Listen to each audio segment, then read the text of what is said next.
Uh, we are live, discombobulated or not. Welcome to Intercultural Spark, that show about the spark inside you that drives you to spark change in the world through your mission-driven businesses and life projects. Today's guest, we are so delighted. Well, actually, maybe you want to know who I am, but it doesn't matter. The guest is the most important. I'm Deanna Schaas. I am the founder of Intercultural Talk, and today's guest is Janet Enoch. Janet is an investigator.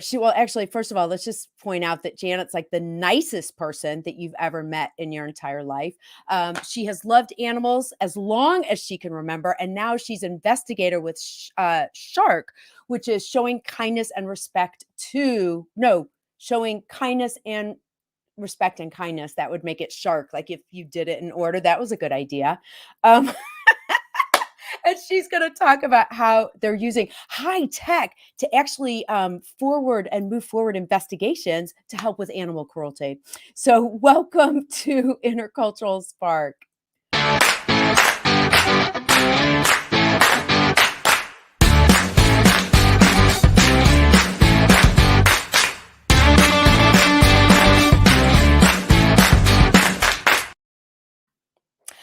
Hi, Janet. How are you?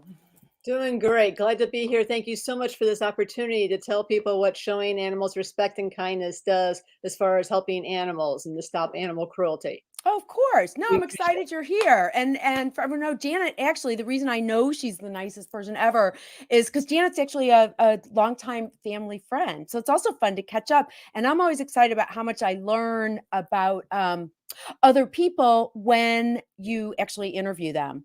So that is always a good thing. And one thing I was curious about, so I found out in our pre-conversations that you are a humane investigator certified by the Illinois Department of Agriculture. I didn't know that exists. What's a humane investigator? A lot of states have humane programs where they certify people to conduct animal cruelty investigations. And I get certified every 2 years. Mhm. And it explains, they lay the parameters out how to do an investigation to ensure prosecution and to ensure success of getting Mhm. something done to help the animals. Oh, that's interesting. So the state governments actually do a lot of state governments have that position? I never knew that. Yes, they do. Each one has their own program. Oh, cool. So that's something people can get certified in. So now what I'd like to know is then so from what I understand is that not only you're an investigator, but I understand that Shark was kind of really leading the way in terms of how to use technology for investigations. So I want to know that maybe it does make sense to give a little context first in terms of what you're doing to prevent animal cruelty, and then maybe layer on how the tech works. So yeah, so what are some of the things? What are some of your goals, I guess, as far as trying to prevent animal cruelty? Well, I don't know if we can prevent animal cruelty. People are going to do animal cruelty because that's their nature. People who are violent to animals are also violent to humans. And so they're a danger to society overall. And as far as preventing, a lot of times, if when someone is conducting animal cruelty, that is the red flag that they're going to be violent to humans as well. And a lot of the government is now starting to pay attention to that and requiring psychological counseling when a person is convicted of animal Mm. cruelty. So they can maybe head off some cruelty to humans, hopefully, while Mhm, addressing their cruelty to mhm, the animals. mhm. You know, it's interesting that you say that because I'm thinking just from the police point of view, years ago, working with the Small Business Association, we heard that actually from the police that they would keep an eye on people who were doing animal cruelty. And I think sometimes a lot of people don't make that parallel, but it's almost like an escalation, isn't it? Yes, it is, and it has been Mhm. proven. Yes. Yeah. So looking to prevent animal cruelty, and I think too, just because I know you, so Janet's been a guest at our Thanksgiving for years, and so animal cruelty, like it goes all the way down to an entire lifestyle. I think sometimes we'll say, "Oh, well, how come you're not nice to people?" Or there's all kinds of ideas that people get about someone who says that they're involved in animal cruelty, and I'll use the word animal rights because Jan and I connected. My mom died and was resuscitated in 1987, and she came back saying life is precious, and then all life is precious. So we do a vegan Thanksgiving, all kinds of stuff. What does that look like, just even in terms of your life, like to live a life which is aligned with your values? How does that manifest just in your day-to-day life? So I've been doing it for so long, frankly, it's just who I am.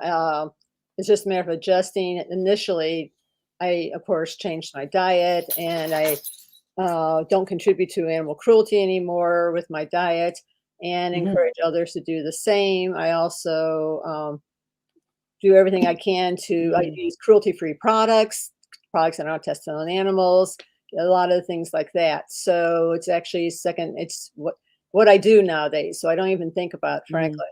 A lot of those things are easier than when they used to be, like, as far as figuring out which companies aren't testing on animals, and God, there's so many fake leather type stuff now. It seems like it's very much easier now to do that. Oh, absolutely. And the food options are absolutely incredible Mhm, because every day there's new food, vegan food coming out. All the companies are jumping on board now and producing amazing food to where it's really simple. A lot simpler mhm. than it used to be when I first started 30 years ago. There wasn't quite as many food options, but now Sure. there's a lot of them. Well, they're good, like Beyond Beef at, I heard actually McDonald's just made a deal with Beyond Meat, and then Burger King has the Impossible Burger. So even at fast food places, you can get that stuff now. So, Absolutely, yes. We're pretty excited about that actually. And they're even talking about now chicken fingers. Beyond's also coming up with some chicken fingers for KFC restaurant. oh, So wow. Oh, right, cool. it's just amazing all the great opportunities available now. Yeah, that's great. And by the way, thank you so much for people who are watching live. Please remember that you can ask questions in the comments as we're going through the show. So we invite you actually to say hello because we don't know who's here unless you say hello, and to ask questions in the comments. So, well, so how does high tech make a difference? Like how are you using tech? Let's talk about the technology part of it because you are doing investigations. What does that actually mean to do an investigation? So what we do with investigation is we go in and we document the cruelty of what's going on, and then we post that for everybody to see so they can see and understand the issue. And then we work to get laws passed to stop the cruelty. And a lot of times the cruelty is being done in places where they don't want people to see the cruelty going on. So they're doing it in valleys or up on mountains, like with the live pigeon shoots. They're doing those and down in the valleys or up on mountaintops up where you can't actually stand from the road and videotape the cruelty. So using Mhm. drones allows us to reach places that we couldn't reach before and document the cruelty. And then we can use that to try to get laws passed to stop it. People need to understand what's going on. They need to see it so then they can understand and then support getting laws to pass it and to stop the animal cruelty. And so Mhm. Shark introduced drones into the movement in 2008. And we've been using and upgrading our drones as they get better, higher magnification, more clarity. We have better drones that can do a better job of documenting everything, showing the people involved, trying to use shame in some cases to discourage people from participating in these cruel activities. Mhm. So Brianna's asking, she says she's very interested in learning about how you work to stop animal cruelty. You know, it happens in places you wouldn't even imagine. What are some of the successes that you've had? Okay, so for example, with the out in Maryland, there's these cow nose rays. These are the I'm rays sorry, that there's these what? cow nose rays. They're little mini stingrays. They're they're like the petting pools at SeaWorld where they have got Okay. those rays in the petting pools. Okay. And those rays come up from the Gulf of Mexico during June, and they give birth to live babies Mhm. up into over in Maryland. And so there were a bunch of people that were going out there and they use these bows with arrows, and then the arrows have ropes attached to them. And the rays normally stay on the bottom of the floor of the water they're in. But when they get ready to give birth to their pups, they come up to the surface. And then these people were in their boats, and they would go to where these rays are at and shoot them with these bows and arrows and pull the ray out and then club them with a bat Oh, and then geez. throw them in a barrel on their boat. It was a contest, and this would start at 6 in the morning, go till 3 in the afternoon. And the objective was to see who can get the biggest rays or the most rays. There was all these different categories for prizes. And this was like just a contest they would do? Oh, that's Right. horrible. That really It, is horrible. it is. It's just wiping out because you're killing the moms and the babies. So you're going to wipe out the species doing something like Oh, that. because basically they're about ready to give birth, which is why they're coming to the top. And then the whole point is just to see who can get the biggest ray. Right. The biggest Ugh, and also the most, like they would add the weight in of all the ones they caught for the day. And there's different categories. It was just horrific. ugh. And we were able to document that with our drones. Okay.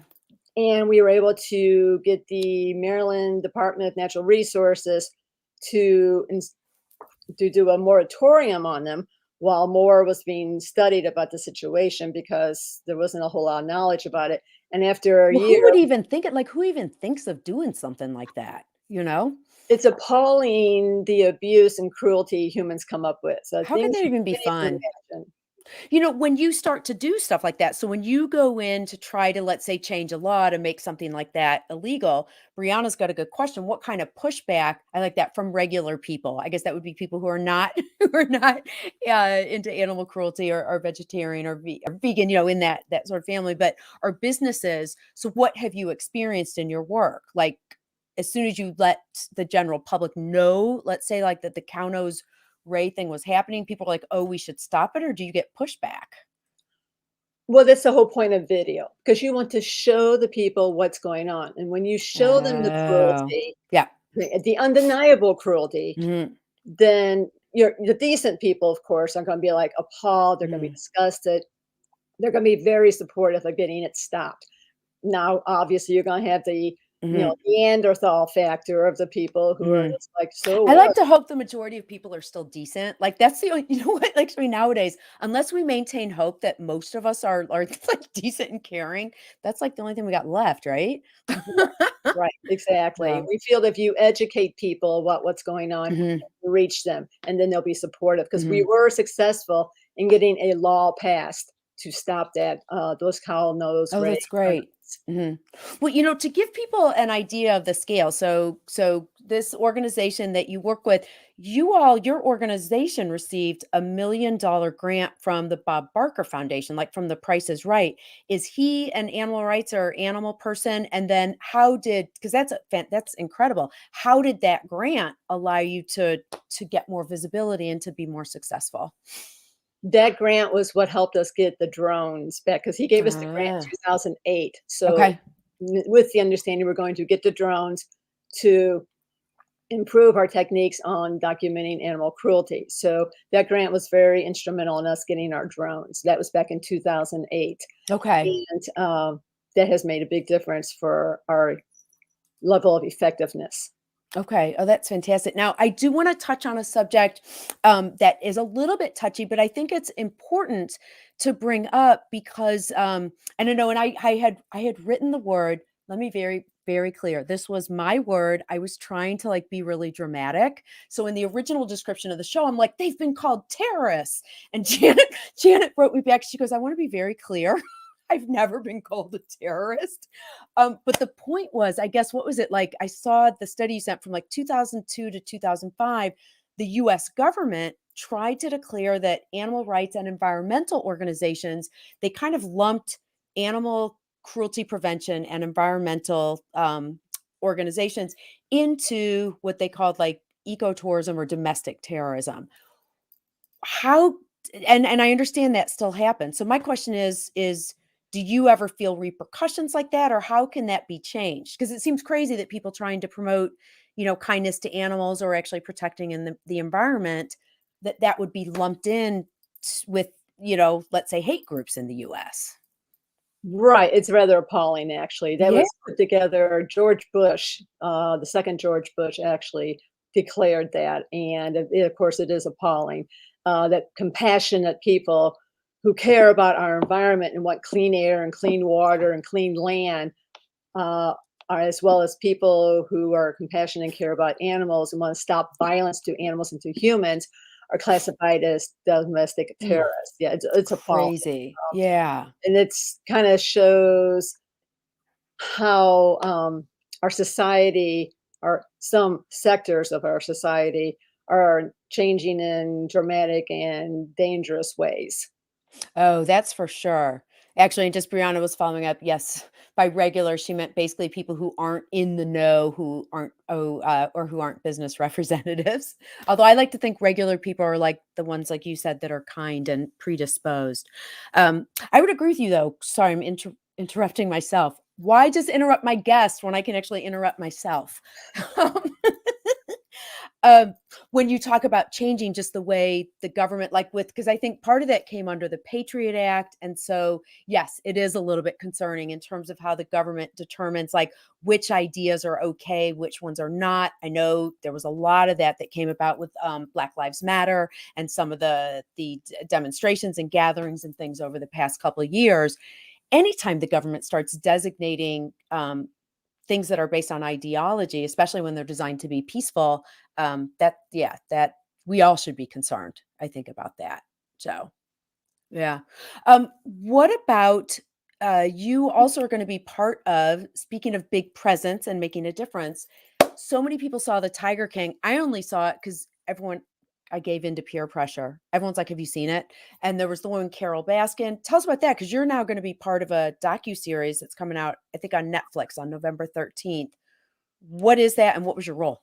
So actually, yes, you're right. The docu-series is coming out. It's 2 episodes, and it's going to be on Discovery Plus, and it's Okay. November the 13th. 13th. Right. And so we were helping with Big Cat Rescue with Joe Exotic. We actually were tracking some of his events. He would go to fairs and have these Mhm, tiger cub petting events, mhm, which of course is absolutely horrible. mhm, They're stealing these poor cubs away from their mothers as soon as they're born, so they can start socializing them, mm, so they can do these tiger petting events for money, of course. And of course, once the tigers get to be 4 or 5 months old, they don't want to be handled anymore. They start getting restless, and then they can't sure. be used for those anymore. So they're constantly breeding cats to keep this project up, and it's been going on for years. Oh, And of course, once they get past the point where yeah, what happens to him? right, that's the problem. Mm. So the care was horrible. These animals were dying. They were selling them off to canned hunt clubs Oh, for these canned hunts where people go in, they pay like $30,000, and they shoot an animal that's in the cage. Then they have it mounted, and they take it home, put it in their trophy room, pretend they're big hunters. Okay, mm, so it's appalling that this kind of thing was happening, and the USDA wasn't really doing a very good job of addressing the issue. Lots of animals died under the care of Joe Exotic, and then finally it got transferred to Jeff Lowe. And he just kind of, continued the same pattern of not properly feeding the animals and not providing the proper care for them. So that it was, that's a problem when we were documenting that as well with using our drones. And you'll see mhm. some of our drone footage in the docu-series. Oh, And cool. Lauren Lowe actually had a gun, was trying to shoot down one of our drones with a gun. Oh, you're Uh, kidding. Oh my so gosh. it's pretty wild and crazy. Mm. Well, Gina, we're going to jump to the section of the show, which is our flash photo stories. And that is the part of the show where I'm going to flash up photos that you have sent me. And you're just going to tell us like 1 to 2 sentences about it. Because, like you said, we can talk about animal cruelty and prevention, but I think that the images will probably help make it more clear what we're talking about. So I'm going to go ahead and flash a photo. What are we looking at here? I'm Okay, so seeing that's lots of dogs there. right. That's in Vigo. They breed beagles for cruel and painful experimentation. Ugh, And that's a photo from one of our drones. mhm, mhm, and where would that be hidden? So for to get this from a drone, like, where might this be?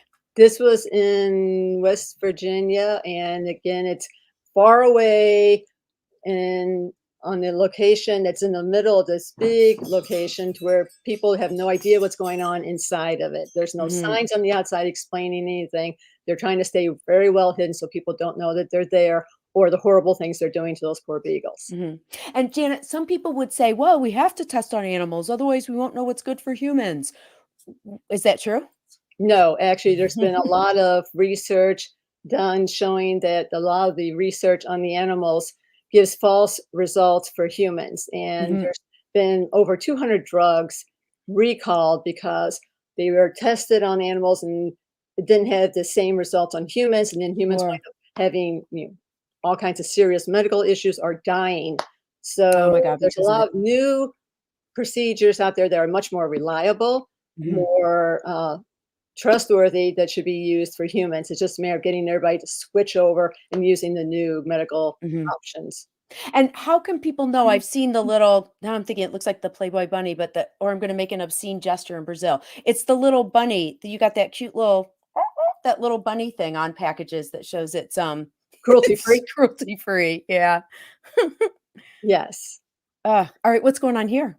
So that is our hovercraft. So we use the hovercraft for disaster work. And with the hovercraft, it floats on top of the water as opposed to boats that have the prop that catch on everything underneath the water. Because Mhm. during flooding, you've got the flood levels are high. You've got mailboxes, you've got street signs, and all that kind of thing that the prop would catch on. Whereas with the hovercraft, with it floating on top of water, it's Mhm. not getting tangled up on all that kind of thing. And then in areas where you have flooding, and then you have land and you have more flooding, it goes right seamlessly right across both. So you don't have to get out and drag the boat over the Got it. land to get over to the next body of water. It just glides It just got everywhere. so this is something you were able to get with the grant with the Bob Barker Foundation grant, correct? No, no, but we got that a couple of years ago. The Oh, you Bob did? Barker grant Okay. was back in 2008. Oh, gotcha, okay.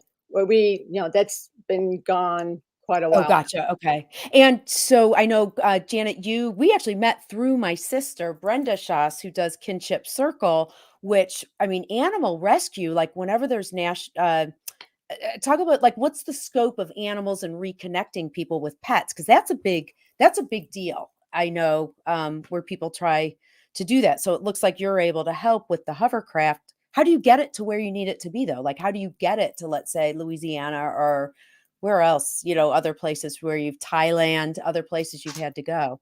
You Well, probably we were haven't in taken North that to Carolina. Thailand. Right, we were in North Carolina for Hurricane Florence, so Okay. the hovercraft is on a trailer just like you would with a boat, Okay. and you hook it up to a van, and we just hauled it out to North Carolina and take it out just like you would a boat, and that's how we were able to get it to where we need to go. That's great. Hi, Stephanie. Good to see you. Appreciating your courage and bold actions, Janet. Grateful to you, Deanna, to be alert to these heart sinking realities. So, Thank yeah. you. So let's look at the next one, which is who is this sweet little pumpkin?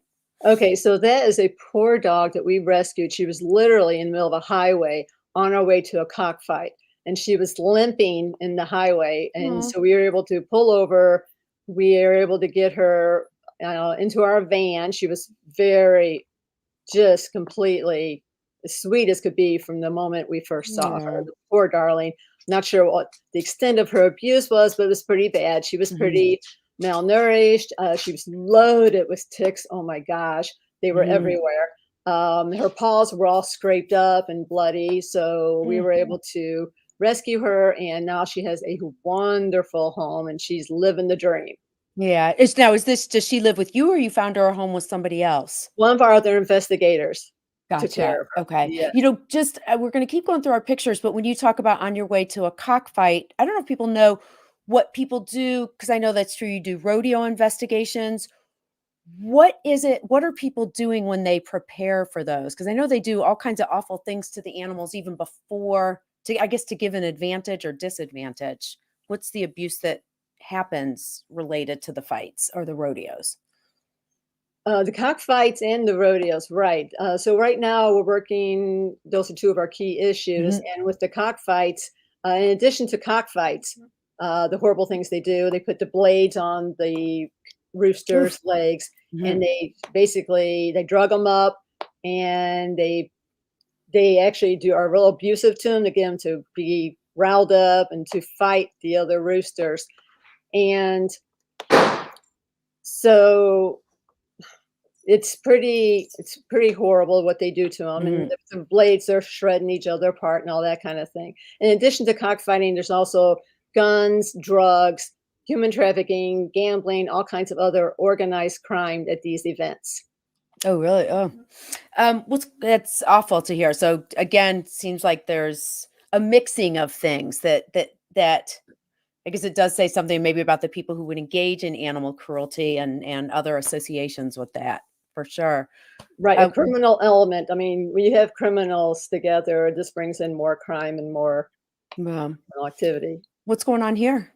So that's one of the pigs we were feeding after when we were at Hurricane Florence, and we Mhm. found this pig, and we were feeding the pig. So we're doing whatever we can with the whatever animals we found. We had food and water with us, and we were doing what we could to help out and get them to where they need to be. Mhm.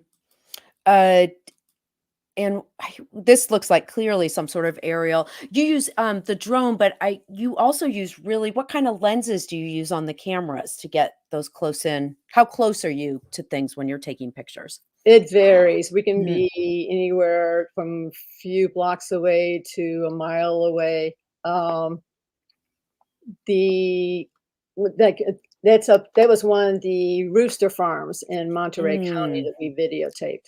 okay. And so it shows you all of the different roosters being pinned up separately. Mhm. And well, what about this? So that's one of our drones. So that's one of our high magnification drones.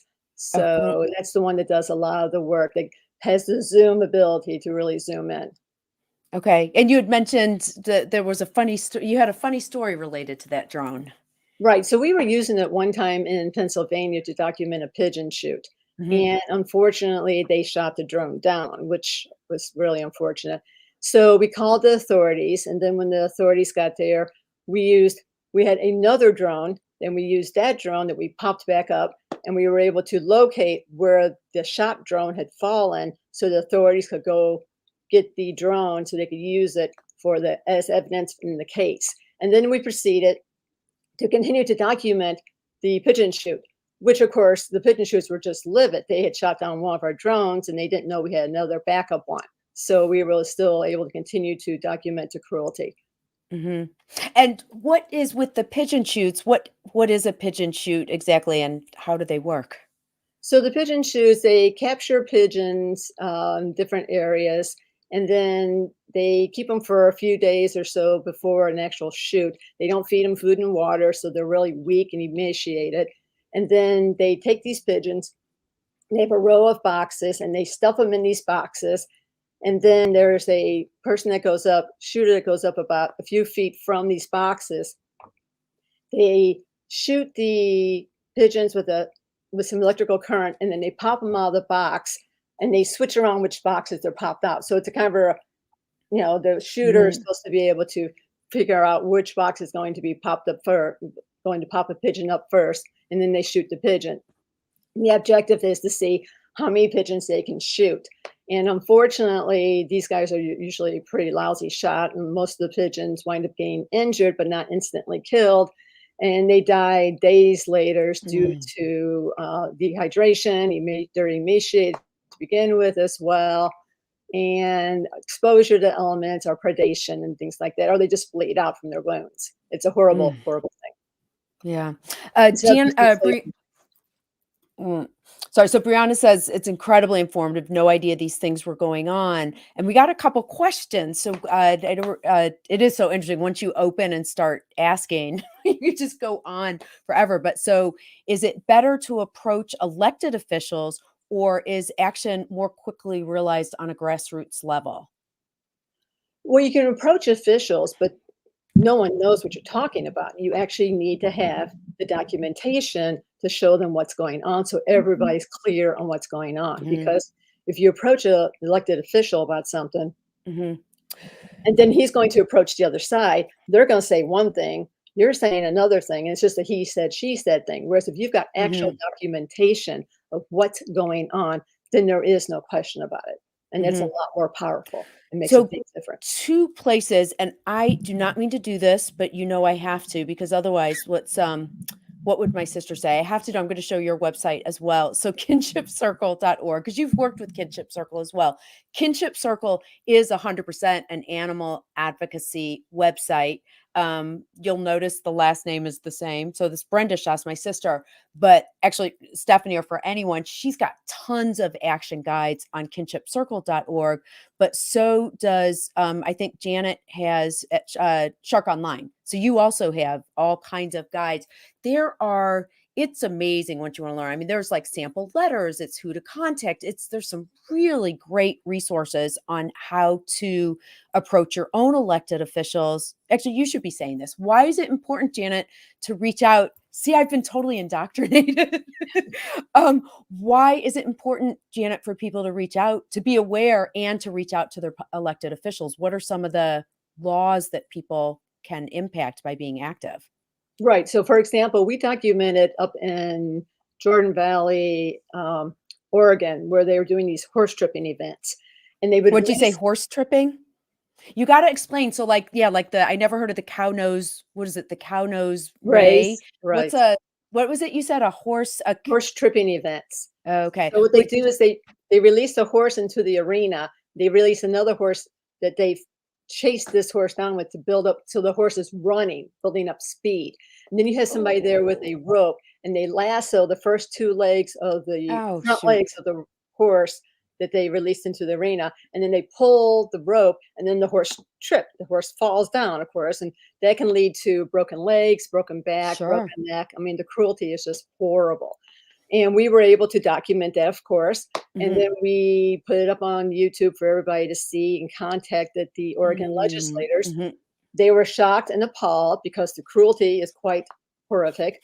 And they did they introduced a bill to ban it. And then we were able to reach out to people saying, please contact your legislator. Legislators need to know that people care and they want these laws passed to ban Mhm. the cruelty. So it makes a huge difference to contact them once it's clear that there's something going on. And we were able to get the law passed and the governor Mhm. signed it into law. That's great. Have you seen, Brianna's asking, how do you think people can be better educated about animal cruelty? What are some ideas? And we've shown some resources, but what's your thought on that? Well, we have over 1,000 videos up on YouTube showing our Mhm. investigations and all the animal cruelty we deal with. And we give all kinds of information. We show the video, we explain what's happening. Mhm. And is that just Shark on it's your YouTube channel is also Shark Online? Sharkonline.org. Shark Online org, okay. Mhm. And we give information in the description section on please contact this legislator, that legislator, the governor, and we give people a call to action on what they can do to get something done about the issue. We also have an email. We send out emails every week, give updates on here's the current issue, here's what's happening, and Okay. who you can contact to And get people can sign up for that on your yeah, on your on our website. website. So, Right. do you also find success because now, just the way the general public's going with their expectation of brands, have you seen successes where people have asked brands to change what they're doing? Like, what success have you seen there?